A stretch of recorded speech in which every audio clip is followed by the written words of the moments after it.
LB Info, Fernande Ambourouet pour vous informer. Mesdames, Messieurs, bienvenue et bon confort d'écoute à toutes et à tous.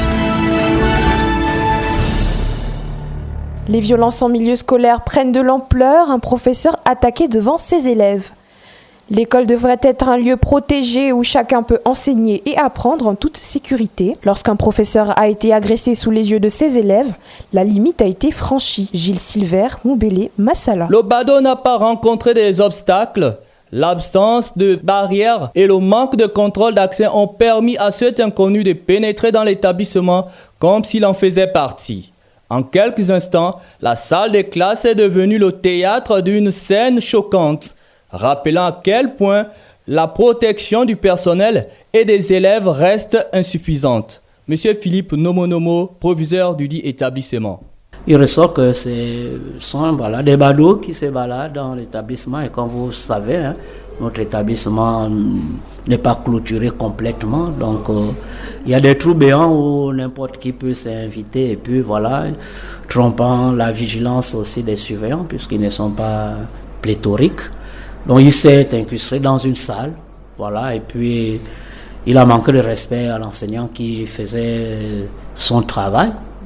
Il vient sans toquer à la porte, il rentre, l'enseignant dit qu'est-ce qui se passe, vous êtes qui, présentez-vous. Il n'a pas cherché à comprendre, tout simplement. Non, je cherche quelqu'un. Et puis l'enseignant n'a pas voulu, il a demandé de prendre la porte. Et comme il voulait un peu jouer au caïd, les autres enseignants sont venus pour lui demander de dégager. Donc quand il partait, et puis les élèves qui ont suivi se sont dit que le ballot là a certainement froissé l'enseignant. Donc les élèves ont accouru pour, bien entendu, protéger non seulement leur enseignant et demander à ce garçon de sortir de l'enceinte de l'établissement. Donc un des surveillants a pris parmi les gars, puisque l'auteur avait déjà pris la peau d'escampette. Et malheureusement, celui qu'on a pris pour venir donner l'identité de celui qui est venu rentrer de manière inconvéniente dans la salle, il nous a dupé parce que ce matin on a vérifié, il nous a donné des informations, un nom, soit disant que cet élève-là prenait à Dibouangui. J'ai été approché par la gendarmerie, je leur ai dit que nous étions en train d'abord de mener nos investigations parce qu'il fallait que j'aille voir le collègue de Dibouangui pour qu'il me confirme si cet indélicat-là était dans son établissement. Malheureusement, il n'est pas. Et j'ai fait le retour au CB, précisément. Mais comme on a quelques indices qui pourront nous permettre de mettre la main sur l'un d'eux, et je crois qu'à partir de celui-là, on va forcément retrouver tout le groupe et puis on va pouvoir faire intervenir la gendarmerie. Nul n'était la bravoure de certains élèves. Le bado a pris la poudre d'escampette. La construction d'une barrière de sécurité et un renfort des surveillants sont indispensables. Protéger l'école, c'est protéger ceux qui la font vivre. Handicapés et scolarisés. Quelles sont les mesures d'accompagnement en milieu scolaire à l'Ebamba ? Vivre avec un handicap n'est pas chose facile et encore moins quand les lieux d'apprentissage sont inadaptés aux besoins de leurs élèves. L'implication des établissements scolaires face au handicap de leurs élèves est primordiale, favorisant un meilleur cadre d'apprentissage pour ces derniers. C'est le cas du lycée Daniel Didier Roguet de l'Ebamba, où les autorités ont pris des dispositions et mesures d'accompagnement adaptées afin de soulager le quotidien des élèves vivant avec un handicap physique. Wilfried Mombo Ngoulo. Malgré le manque d'espace aménagé pour les élèves vivant avec un handicap physique, l'administration du lycée Daniel Didier Roguet de l'Ebamba a pris toutes les dispositions afin de rendre agréable le séjour de ces élèves en difficulté. Philippe Nomonomo, proviseur du lycée Daniel Didier Roguet de l'Ebamba. À ma mémoire, on en a deux, dont un en terminale, et l'autre en sixième. La petite qui est en sixième sur un fauteuil roulant et celui qui est en terminale a des béquilles. Parlons donc de ces deux cas qui attirent l'attention de tout le monde, qui est visible à l'œil nu. Il faut dire que les mesures prises pour faciliter, on va dire, l'apprentissage de ces deux cas spécifiques, tout simplement être un peu souple par rapport à eux, opposé aux élèves qui sont dans leur pleine forme. Pour ceux qui ont des béquilles là, le règlement voudrait que tous les élèves soient foulés. Mais lui, comme il a des béquilles, à chaque fois qu'il se déplace, le fouling sort. Donc lui, c'est connu donc de l'ensemble du personnel de l'établissement. Donc on ne tient pas rigueur sur ce garçon-là. Pour ce qui est de la petite qui se déplace via son fauteuil roulant, il faut dire déjà que le lycée ne dispose pas de remparts. Et pour l'aider à se mouvoir dans l'établissement, elle est souvent accompagnée de ses sœurs quand c'est les récréations ou encore ses camarades de classe. Voilà un peu les quelques mesures qui sont prises. Sinon, comme je disais, nous sommes dans un milieu rural où ces choses-là n'ont pas été pensées à l'avance. Mais nous essayons de faire avec les moyens de bord. En cette journée mondiale des handicapés, retenons que si l'école inclusive est désormais un droit acquis, sa pleine réalisation reste suspendue aux moyens qui lui seront alloués et à la mobilisation de tous les acteurs. Car le chemin vers une égalité réelle des chances se construit jour après jour dans chaque classe et ne souffre d'aucune inclusion au rabais. Handicap et ville. Les obstacles persistants pour une accessibilité inclusive à l'Ebamba. L'accessibilité urbaine demeure un défi majeur pour les personnes en situation de handicap à l'Ebamba. Bien que les lois aient été promulguées pour améliorer leur mobilité, la réalité est que l'Ebamba est encore mal adapté aux besoins de ses citoyens. Nos reporters ont tendu le micro à certains d'entre eux. Je m'appelle Longa Olivier, je suis handicapé à l'Ebamba. On en a demandé même à la préfecture de faire une rampe, mais il n'y a pas. La rampe qui existe, c'est seulement au niveau de la mairie. Au conseil, il n'y a pas. Même au niveau des écoles aussi, pareil. Donc pour nous, nous trouvons des difficultés dans ce côté-là. Parce que quand il y a des documents à remettre sur leurs mains, passer par d'autres personnes pour aller déposer, c'est un peu difficile. Parfois, d'autres n'arrivent pas d'y aller les remettre. Mais si c'est nous-mêmes, c'est trop facile s'il y a des rampes.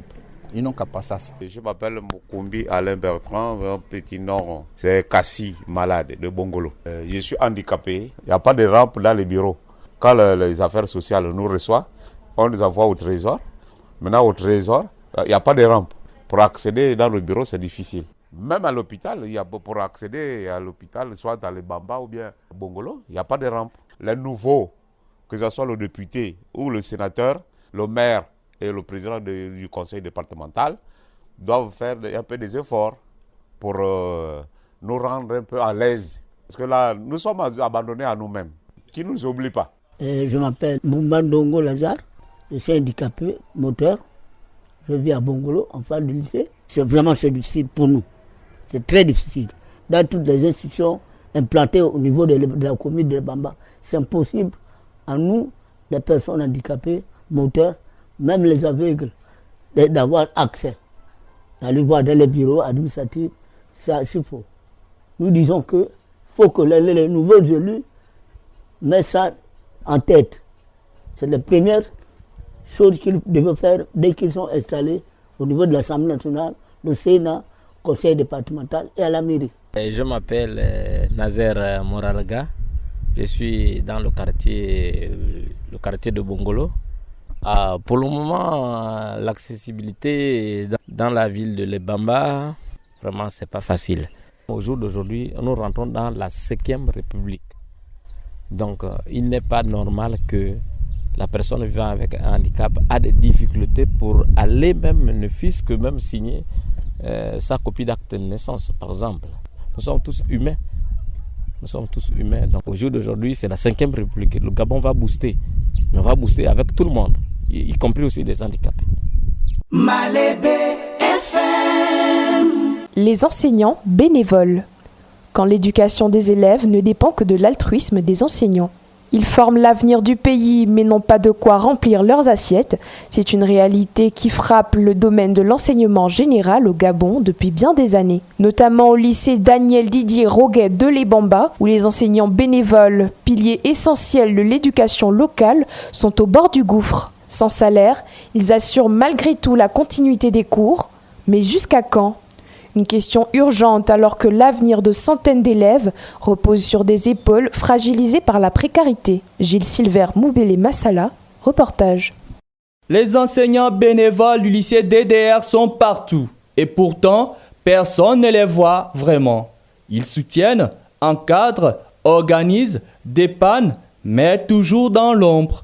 Leurs forces s'épuisent, le manque de reconnaissance, les charges sont croissantes, l'absence d'écoute et de protection sociale transforme leur engagement passionné en une lutte quotidienne. Cette tension silencieuse pèse déjà sur les activités du lycée et commence à toucher ce qui devrait rester sacré, le bien-être des élèves. Monsieur Philippe Nomonomo, proviseur du dit lycée. Ils n'ont rien et ce sont eux qui, on va dire, sans risque de se tromper, qui contribuent largement aux résultats que vous voyez. Parce qu'il y a un manque dans plusieurs disciplines. Et si ces jeunes hommes et ces jeunes femmes ne prenaient pas à bras le corps ce métier-là, bien qu'il n'ait rien en retour, n'est-ce pas que c'est vraiment un coup de chapeau à eux. Et on souhaiterait vraiment que le ministère se penche aussi là-dessus, parce que vous voyez que les bénévoles qui sont mis en avant aujourd'hui, ce sont les bénévoles du primaire. Le secondaire, on n'en parle pratiquement pas. On en avait 11, comme je le disais, et puis avec le découragement, vous savez, ce sont des pères et mères de famille. Quand on les voit partir de la maison, on se dit qu'ils ont un travail. Les parents disent qu'ils travaillent, alors que dans le fond, c'est vraiment, ils dépensent leur énergie sans un retour. Ignorer ces signaux serait une erreur fatale. Si rien ne change, le lycée DDR risque de perdre ceux qui le font briller dans l'ombre. Il est temps que les autorités compétentes agissent pour régulariser leur situation administrative afin de préserver l'avenir de ces élèves. L'état de dégradation avancé du bâtiment de la préfecture de l'Ebamba. L'image des bâtiments administratifs de l'Ebamba Label, notamment celle de la préfecture, n'est plus digne de la Ve République. Face à ce triste spectacle, les autorités montent en créneau et rassurent. La réhabilitation est imminente. Wilfried Mombongoulou, reportage. Face à l'état de dégradation avancé de plusieurs édifices publics, dont le bâtiment de la préfecture, les autorités locales de l'Ebamba ont tenu à rassurer la population sur des actions imminentes. Elles expliquent que la situation actuelle n'est que temporaire et s'inscrit dans un processus de modernisation urbaine plus vaste. Selon les responsables, la réhabilitation de la préfecture et d'autres bâtiments administratifs de la ville de l'Ebamba est une priorité et les travaux devraient être lancés dans les délais les plus raisonnables. Ces projets s'inscrivent dans le cadre des grands chantiers initiés pendant la période de transition. Pour faciliter ces opérations et garantir la continuité de ces services, les administrations concernées sont actuellement en plein préparatif de déménagement vers des locaux temporaires. Les autorités appellent à la patience et à la compréhension de tous. Voilà, aimables auditeurs, c'est ainsi que s'achève cette édition d'information sur Malébé FM 90.10. Réalisation technique Théophane Billy Mombo et Serge Ingada. Supervision des émissions Jarel Sika. Je suis Fernand Ambouret. Je vous laisse en compagnie de la rédaction en langue locale. Très chers auditeurs, gardez toujours le sourire car demain sera la fin de vos larmes. Salut!